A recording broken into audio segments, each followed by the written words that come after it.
Bienvenidos a un nuevo capítulo de Somos Bienestar, tu podcast de salud junto a Megalabs. Hoy tenemos el privilegio de contar con una invitada muy especial. Ella es la doctora María Victoria Mercado Vanegas. Ella es cirujana oftalmóloga, miembro activo de prestigiosas asociaciones nacionales e internacionales y especialista en cirugía de cataratas. Bienvenida, doctora. Un privilegio tenerla con nosotros. Muchísimas gracias a Megalabs por la invitación, les agradezco infinitamente y un gusto, Krishna, estar con usted para conversar de temas de interés de toda la sociedad en general. Gracias, doctora. Hoy vamos a hablar de un tema que es muy común, que es las cataratas y la presbicia. Para ello, vamos a empezar hablándole un poco a las personas que están viéndonos en este momento, qué son las cataratas y cuáles son sus principales síntomas. La catarata es una opacidad del cristalino, que es un lente que está dentro del ojo. Cuando hablamos de causas de catarata, es importante saber y que todos entiendan que la catarata puede ser congénita, puede ser de desarrollo o puede ser la catarata senil. La catarata senil es la causa más importante de cataratas en la población, ya que después de los 70 años, porcentaje altísimo de la población desarrollará catarata. Pero también existen cataratas congénitas, que son niños que nacen con cataratas, que están relacionados con infecciones intrauterinas y cataratas del desarrollo. También es súper importante saber que hay patologías sistémicas que me predisponen a desarrollar cataratas de manera prematura, como lo son la diabetes, por ejemplo, que es una patología endémica en el mundo. Entonces, cuando hablamos de un paciente con cataratas, tenemos que saber que es un paciente que tenemos que revisar de manera integral. Doctora, ¿a partir de los cuántos años puede aparecer una catarata? Pregunto esto porque hay algunos papás que quizás ven a un niño con catarata y se asustan, ¿no? Porque ¿es normal que vengan niños? ¿No es normal? En realidad no es común porque la catarata es una patología. En la niñez la catarata es patológica, no debería de aparecer. Cuando hablamos, como le comentaba, de una catarata senil, es parte de la edad hasta cierto punto. Pero cuando hablamos de un niño con catarata tenemos que buscar realmente otras causas, ¿no? Las causas de cataratas en los niños, como les comentaba, pueden ser o congénitas, que son niños que nacen con catarata, y las cataratas que se desarrollan durante la niñez tienen otras causas. Pueden ser desde traumas, por ejemplo, hay cataratas eléctricas, niños que por algún motivo han sufrido algún choque eléctrico. Podemos hablar de pacientes que nacieron con alguna alteración en la forma del cristalino, que con el tiempo desarrollan cataratas, como son el lenticono posterior, por ejemplo. Entonces, un niño con catarata debe de ser atendido de manera urgente, además, porque la catarata es altamente ambliopizante en los niños. ¿Esto qué significa? Son niños que quedan con un déficit visual el resto de su vida si la catarata no se la atiende de manera rápida. Y las cataratas pueden ser, bilateral o unilateral en estos casos, ¿no? Entonces, Bueno, estábamos hablando de niños, pero yo quizás me pasé a otra pregunta porque al principio le quería preguntar a partir de qué edad es lo más común que las personas puedan tener cataratas. después de los 70 años es cuando empieza lo que se llama la catarata senil. Después de los 70 años, un porcentaje altísimo de las personas desarrollarán catarata porque más o menos es como las canas y las arrugas. Nadie se salva, o sea, es parte del envejecimiento del lente natural del ojo que se llama cristalino, que va sufriendo cambios en su transparencia y en su dureza. Y bueno, con el tiempo me desarrolla el paciente una catarata, ¿no? Eso sí es frecuente y es normal después de cierta edad.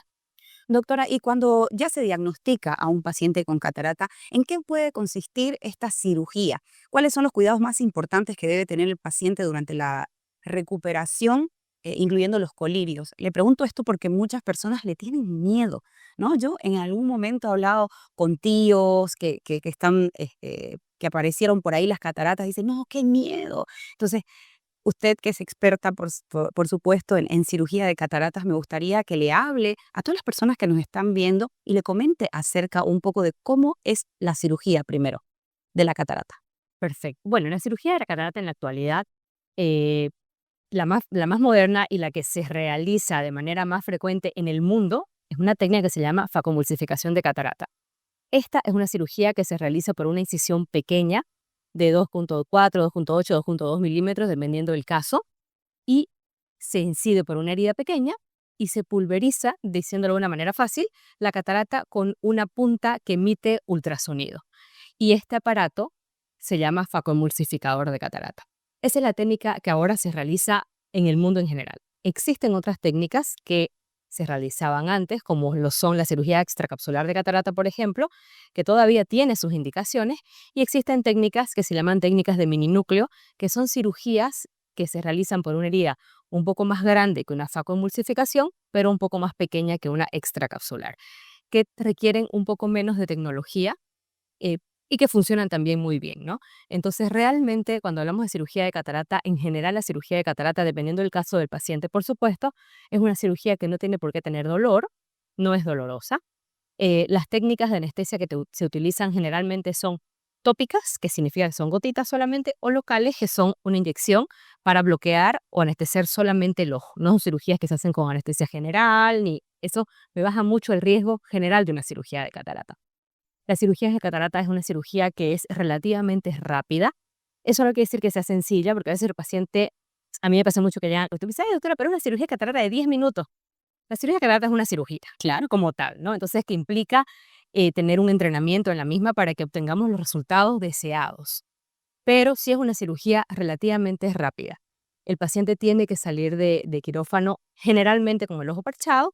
Existen lugares donde no parchan el ojo, pero en lugares como Santa Cruz, donde hay mucho viento, mucha tierra, bueno, yo realmente sí recomiendo que se parche el ojo unas horas, ¿no? Por lo menos. Al paciente se le quita el parche generalmente ese mismo día y el paciente empieza con gotas. Y las gotas son muy seguidas, eso es normal. Y el paciente estará con gotas entre 3 semanas y un mes, dependiendo el caso. Eh, Dentro del protocolo que se realiza en todos los lugares del mundo, al paciente se le deben poner en gotas antibióticos, antiinflamatorios esteroideos y antiinflamatorios no esteroideos. Después de la cirugía de catarata, también es muy frecuente que el paciente me haga ojo seco. ¿Por qué? Por todas las cantidades de gotas que hemos puesto dentro del ojo, perdón, en la superficie ocular. Durante un mes eso me altera la lágrima y entonces ahí tenemos que el paciente tiene que saber que sí va a tener un grado de ojo seco después de la cirugía de catarata que puede tener un impacto mayor o menor en su calidad visual. Por eso el tema de las gotas después de la cirugía de catarata es algo que tenemos que conversar con el paciente muy claramente, porque yo siempre digo al paciente, esto es como una carrera de posta, ¿no? Yo, como cirujana dentro del quirófano, corro el primer tramo de la carrera, que es todo el procedimiento quirúrgico, ofrecerle al paciente todos los estándares eh, de esterilidad, insumos de la mejor calidad del mercado. O sea, tratamos de hacer todo lo más perfectamente posible dentro del quirófano, pero cuando el paciente sale de cirugía, viene la fase de recuperación. Y los cuidados son de suprema importancia. Y dentro de los cuidados incluye la aplicación estricta y con horario de las gotas. Entonces, aquí es donde entra la participación del paciente en la recuperación del paciente para obtener los resultados que deseamos, ¿no? Por supuesto, con mucha responsabilidad, ¿no? Con mucha responsabilidad para que la cirugía tenga éxito total. Así es, como cualquier parte del cuerpo, el ojo se puede infectar, se puede inflamar, entonces ahí es donde entra la participación del paciente que es indispensable para que todo evolucione como está esperado. Doctora, tengo una pregunta y esta pregunta está fuera de todo mi guión que me han pasado, y, porque siempre he quedado con eso ahí pensando, y digo, cuando uno se hace esta cirugía de cataratas, ¿después de cuánto tiempo puede salir a hacer su vida normal? A la luz, a mirar el celular, a conducir, porque definitivamente son cosas que uno como que te dicen, esto no lo podés hacer y pareciera que no lo vas a poder hacer nunca más, ¿no? Vos querés hacerlo al otro día, pero ¿cuánto tiempo yo debo esperar en mi recuperación mientras utilizo obviamente todos mis colirios y todo el tratamiento que viene a dar, por supuesto usted que es la cirujana, ¿no? Claro, aquí es importante comentarles que a todos los pacientes que se les hace una cirugía de catarata, se les pone un lente intraocular. A todos los pacientes se les debe poner un lente intraocular. Bueno, el lente intraocular y la elección del mismo va relacionado íntimamente con la actividad del paciente, las características del ojo del paciente y con las necesidades del paciente. Entonces, esto es súper importante para responder la pregunta que me hizo, porque la recuperación visual lejana, intermedia y cercana dependerá también de la lente que pongamos dentro del ojo. Bueno, entonces, después de la cirugía de catarata, sí el paciente tiene que estar unos días en su casa. No tiene que estar postrado en cama, inmóvil. Eso ya no es así, ya no es como antes, porque las cirugías que hacemos ahora son cirugías de incisiones muy pequeñitas. Entonces, ya eso no es necesario, pero sí hay cosas que el paciente no puede hacer. No puede meterse en ninguna piscina, por ejemplo, inmersiones en lagos, piscinas. Yo preferentemente les digo un mes para tener un estándar, ¿no? De tiempo. Eh, Realizar esfuerzos muy importantes, estrujarse el ojo los primeros días. Por supuesto, no, porque generalmente las cirugías que hacemos en la actualidad, aunque son de incisiones pequeñitas, por lo tanto, Generalmente no ponemos puntos de sutura. Si un paciente se estruje el ojo después de la cirugía, pues me puede abrir una incisión, una herida, y una herida abierta es un ojo abierto, ¿no? Con riesgo de infecciones, un montón de cosas. Entonces, el paciente generalmente puede regresar a su vida habitual, sacando dentro de esto ejercicios importantes, actividades de esfuerzos importantes, inmersiones, saunas, ese tipo de cosas que sabemos que un mes no lo va a poder hacer. Generalmente el paciente a los 10 días, o sea, yo tengo pacientes en, en general que los revisamos nosotros al paciente. El día que lo operamos, los revisamos a los 3 días y de ahí una vez a la semana o cada 10 días. Yo soy muy puntillosa con el tema de las revisiones porque me gusta darle seguimiento al paciente porque en caso de que haya alguna eventualidad, en la medida que uno se da cuenta de manera oportuna de que algo está pasando, también lo puedes resolucionar, ¿no? Entonces, generalmente el paciente 4 días después de la cirugía llega al consultorio manejando, por ejemplo. No digo que se va a ir aquí a San Pata a las 3 de la mañana, claro, pero recupera su independencia muy rápido. Y en realidad la cirugía de catarata va abocada a eso.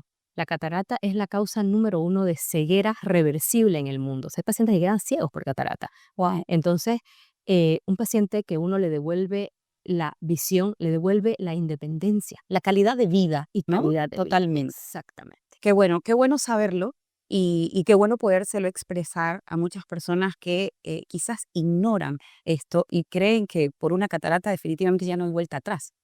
Y acá tenemos un avance en la tecnología y usted nos lo está explicando en este momento y definitivamente, doctora, qué maravilloso que la tecnología haya Pero podido avanzar sabes que tanto. sí, la tecnología ha avanzado mucho, no solamente en los aparatos, en la tecnología que utilizamos durante la cirugía de catarata, sino también en las lentes. La verdad es que la tecnología eh, que ha avanzado a pasos agigantados en el desarrollo de diferentes plataformas de lentes intraoculares que nos permiten muchas cosas. Nos permiten no solamente recuperar visión lejana, intermedia, cercana, sino nos permiten calidad visual, sensibilidad al contraste. Entonces son cosas que el paciente lo nota y que impactan directamente en la calidad visual del paciente, ¿no? Entonces realmente la tecnología em, ha generado un avance grandísimo en oftalmología. Yo creo que es una de las especialidades donde hemos crecido de la mano de la tecnología de manera importante, no solamente en cuanto de lentes intraoculares, sino también a aparatos de facomulsificación, diferentes tipos y usos de los láser, por ejemplo. Entonces, es apasionante, ¿no? La oftalmología realmente es muy apasionante en ese sentido. Y también en el tema de colirios, doctora, porque es increíble cómo ha avanzado. Antes teníamos muy pocas opciones, ahora hay uno para cada cosa también, ¿no es cierto? Entonces, creo que también eso es importante y siempre acudir a un especialista para saber qué es lo que tiene que colocarse el paciente y no hacerlo simplemente porque alguien se lo recomendó. Doctora, Fíjese. bueno, cambiando al siguiente tema que también es muy importante, me gustaría que nos explique un poquito y hablemos de presbicia. ¿Qué es la presbicia y a qué edad suele aparecer? Bien, la presbicia es una alteración en el enfoque de los objetos cercanos. Bueno, la presbicia aparecerá, a todos nos aparecerá alrededor de los 40 años. Hay gente que empieza un poquito antes, hay gente que se retrasa un poquito más, pero sí, todos desarrollaremos en algún momento de nuestra vida presbicia. La presbicia en la actualidad también tiene un enfoque muy interesante respecto al tratamiento, ¿no? Tenemos desde los tratamientos más conservadores hasta los tratamientos quirúrgicos, que por supuesto también, como todo, debe ser individualizado, ¿no? A cada paciente se le ofrece lo que es mejor para él. Pero bueno, la presbicia es, llegará. ¿Cómo te das cuenta, doctora, cómo te das cuenta que tenés presbicia? Por ejemplo, yo tengo 40 y me gustaría saber eh, cómo me voy a dar cuenta en qué momento llega. Bueno, el paciente lo primero que nota es que en las mañanas cuando se levanta, cuando mira su celular, porque ahora la verdad es que con el advenimiento y el uso cada vez más frecuente de los dispositivos de visión cercana, o sea, ya en realidad, en la actualidad casi casi es imposible pensar en no tener un dispositivo de visión cercana en las personas que trabajamos porque se ha convertido en un instrumento de trabajo. El celular es un instrumento de trabajo. Entonces, en la mañana cuando el paciente generalmente agarra su celular, se da cuenta que tiene que tratar de enfocarse y moverlo. Generalmente ese enfoque antes de la presbicia es automático. El paciente no se da cuenta cuando ve de lejos, de cerca, lo hace automático. Cuando empieza la presbicia, el paciente siente que tiene que hacer un esfuerzo visual para ver de cerca. Y al principio lo logra. O sea, logro ver de cerca, a pesar del esfuerzo lo logro, pero ahí el paciente empezó con presbicia. Y la presbicia es progresiva. A medida que van avanzando los años, esta capacidad de enfoque se volverá cada vez más lenta y más ineficiente, y el paciente necesitará cada vez más y más medida. La presbicia empieza alrededor de los 40 y más o menos termina el cristalino de cesar en la acomodación o en el enfoque alrededor de los 65. Y para que no me asuste tanto, doctora, con lo que me está contando, ¿cuáles son las opciones para corregir la presbicia?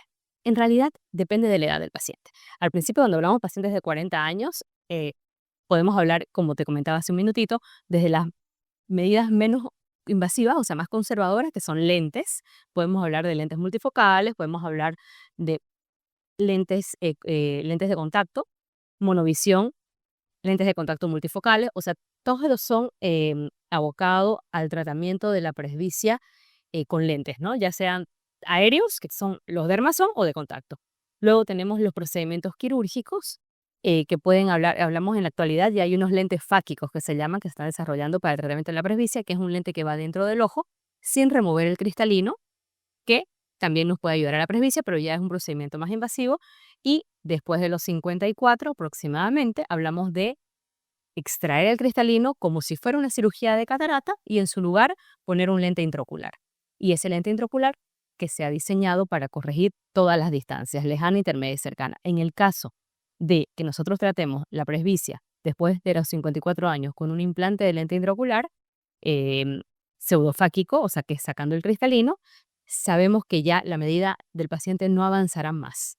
Entonces eso es un beneficio muy grande, pero hay que esperar hasta la edad que corresponde para hacerlo, ¿no? Existen algunos tratamientos en la córnea para corregir la presbicia, pero que han perdido un poquito de popularidad porque la presbicia va a seguir avanzando. El problema de la presbicia no está en la córnea, está en el cristalino. Entonces, los tratamientos se van a abocar siempre, los más efectivos, a tratar cristalino. Doctora, ¿y cómo pueden ayudar los colirios en la hidratación y en la comodidad ocular de personas que pueden tener tanto presbicia como cataratas? Claro, los colirios, si hablamos de lágrimas artificiales, son sumamente importantes porque en la actualidad los últimos protocolos más o menos hablan de que la incidencia del ojo seco en pacientes mayores de 40 años va entre el 15 al 30%. Entonces hablamos que la incidencia es altísima. Y por supuesto esto está relacionado mucho con el uso de los dispositivos de visión cercana, el trabajar en un ambiente con calefacción o con aire acondicionado o ambientes muy contaminados. La verdad es que si hablamos de estos 4 factores de riesgo, todos tenemos por lo menos uno o dos. Entonces, el ojo seco tiene una incidencia muy importante, pero es súper importante también que el ojo seco lo diagnostique un especialista, porque dentro del ojo seco, suena muy simple decir ojo seco, pero dentro del ojo seco hay una clasificación. No es lo mismo tratar un ojo seco evaporativo, un ojo seco acuodeficiente. Si nosotros hacemos el diagnóstico clasificando el ojo seco, podemos tratar de manera puntual a ese paciente. El ojo seco es una patología que tenemos que saber que no se cura. El paciente tiene que usar sus lagrimitas dependiendo de la causa. Entonces, eh, es importante saber que hay patologías sistémicas que también me generan ojo seco. Entonces, si un paciente es un paciente diabético con enfermedades reumatológicas, con problemas a nivel de la tiroides, sabemos que estos pacientes van a tener sí o sí algún grado de ojo seco, menor o mayor. Y el ojo seco también se clasifica por severidad. El ojo seco es un diagnóstico súper importante de hacer porque al principio impacta en la calidad visual, pero una alteración en la superficie ocular por ojo seco puede llevarme hasta una perforación del globo y pérdida del ojo. O sea, el ojo seco es un diagnóstico que hay que hacerlo y hay que hacerlo bien. No tiene que ser un oftalmólogo y que tenga o sea, y que sea una persona, un oftalmólogo, no un profesional idóneo para esto. Y eso también es una cosa muy buena actualmente con el tema del tratamiento de las gotas. Tenemos un abanico muy grande de lágrimas artificiales que no son lo mismo. A veces, doctora, deme cualquier lágrima. Es que no todas las lágrimas son para todos. Ahí está la importancia de hacer el diagnóstico y también, como hablamos de que el ojo seco es una patología crónica, en la actualidad cada vez tenemos más opciones de lágrimas sin conservantes. Es decir, hablamos de un paciente que va a usar un medicamento o una lágrima por largo tiempo, es ideal que sea una lágrima sin conservantes, porque los conservantes también son epiteliotóxicos. Entonces, en eso es una cosa muy buena en la actualidad que tengamos opciones, ¿no? Opciones dependiendo del tipo de ojo seco, si lo hago en poco tiempo, mucho tiempo. Si hablamos de pacientes que son jóvenes, usuarios de lentes de contacto y que están mucho tiempo en la computadora, es más fácil el uso de lágrimas más sencillas, ¿no? Pero hablamos de un paciente adulto, una paciente mujer. Las mujeres tenemos más riesgo de ojo seco por el tema de las hormonas también. Después de la menopausia, todas las mucosas del cuerpo se secan y la superficie ocular es una mucosa. Entonces, vamos a desarrollar algún grado de ojo seco también. Entonces, cuando hablamos de pacientes que tienen algunas patologías específicas de ojo seco, pues tenemos que usar lágrimas distintas. Entonces, ahí es donde la tecnología en el tema de los colirios de las lágrimas artificiales también ha avanzado mucho y nos ayuda mucho en el tratamiento, ¿no? Inclusive, por ejemplo, en la actualidad también tenemos nosotros un esquema de tratamiento de ojo seco y podemos ir desde lágrimas de menor a mayor viscosidad, sin conservantes, y a veces tenemos que recurrir a otro tipo de preparados como son sueros autoólogos y otras cosas para dar ojos secos con mayor severidad.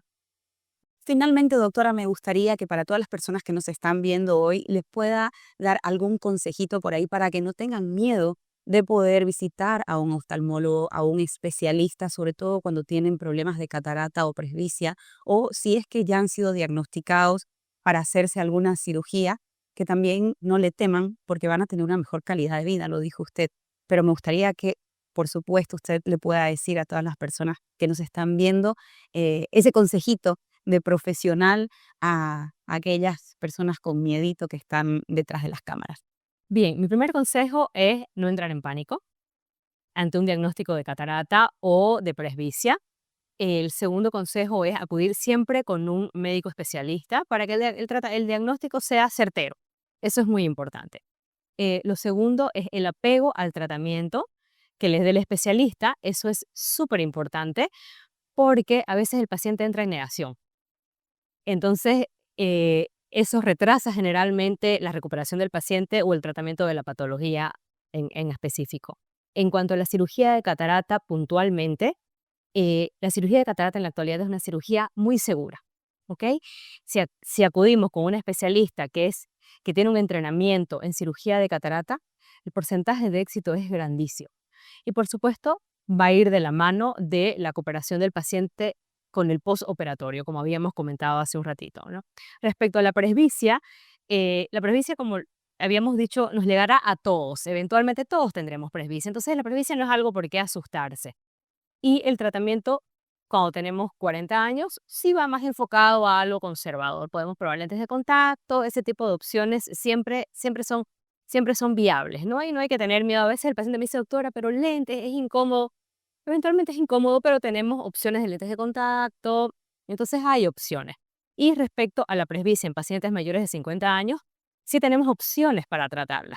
Es cierto que hay pacientes que tienen medidas muy, muy altas, que tienen paralejos hipermetropías altas, por lo tanto, para cerca a medida que viene la presbicia tiene un impacto mayor en los pacientes hipermétricos, o sea, hace que su vida sea mucho más incómoda. A estos pacientes sí vale la pena, siempre y cuando el ojo lo permita, por decirlo de alguna manera, que cumpla con todos los criterios de inclusión, porque como todo en medicina, los procedimientos tienen criterios de inclusión y criterios de exclusión. Y en la medida que nosotros nos apegamos a esos criterios, las probabilidades de éxito son mayores, ¿no? Entonces, en cuanto a la presbicia, si hablamos de un procedimiento quirúrgico, también acudir con una persona que tenga un entrenamiento en tratamiento de presbicia, porque aquí tenemos que hablar que sea una persona que tenga conocimiento de lentes intraoculares, que esté actualizada en las nuevas plataformas de lentes que hayan, para que les pueda ofrecer lo mejor para ese paciente en particular. Hay pacientes que buscan más visión intermedia, hay pacientes que buscan más visión lejana y cercana solamente. Entonces también el, la sugerencia de una u otra lente intraocular irá ligada totalmente a la actividad del paciente. Y para eso es muy importante que nosotros como médicos nos tomemos el tiempo de conversar con el paciente y de saber al paciente a qué se dedica, cuáles son sus expectativas, no solamente para saber qué lente le vamos a ofrecer, sino también para aclarar las expectativas del paciente. Obviamente un tratamiento de presbicia, el paciente no verá como cuando tiene 15 años, porque para eso hay que volver a nacer, ¿cierto? Pero sí, si nosotros conocemos al paciente y conocemos las expectativas que tiene de la cirugía de presbicia, podemos ofrecer uno u otro lente, ¿no? Entonces aquí lo más importante es acudir con una persona que tenga una especialidad en lo que nosotros buscamos ser tratados. Gracias, doctora. Antes de despedirnos, me gustaría que nos pueda decir dónde la podemos encontrar y si nos puede dar tanto dirección como también sus datos para que todas las personas que nos están viendo también puedan animarse y puedan visitarla. Ay, muchas gracias. Gracias, Krishna. Bueno, yo soy la doctora María Victoria Mercado, como les comentó Krishna, y yo atiendo en la clínica de Ojos Valdivieso. Ahí me pueden encontrar. El teléfono es el 357-0707. En la clínica tenemos además un grupo de especialistas en retina quirúrgica, como es la doctora Olivia Valdivieso, en retina médica, que es el doctor Cristian Díaz, en córnea, que es la doctora Romina Valdivieso, y emergencias quirúrgicas, que es el doctor Luis Fernando Valdivieso. O sea que en realidad tenemos un equipo muy sólido para atención del paciente en todas las patologías oftalmológicas. O sea que los esperamos y con muchísimo gusto estamos a sus órdenes. Muchas gracias, doctora. Un privilegio tenerla con nosotros. Muchas gracias por la invitación. Gracias a todos los que nos están viendo. Esto fue Somos Bienestar, tu podcast de salud junto a Megalabs. Recuerden que cada viernes tenemos un capítulo nuevo y si ustedes quieren en algún momento darnos algunas ideas de nuevos temas, por supuesto, con grandes profesionales, nos los pueden dejar en los comentarios. Muchísimas gracias a Novotel por permitirnos estar en sus instalaciones y darles cada semana un nuevo podcast junto a Megalabs.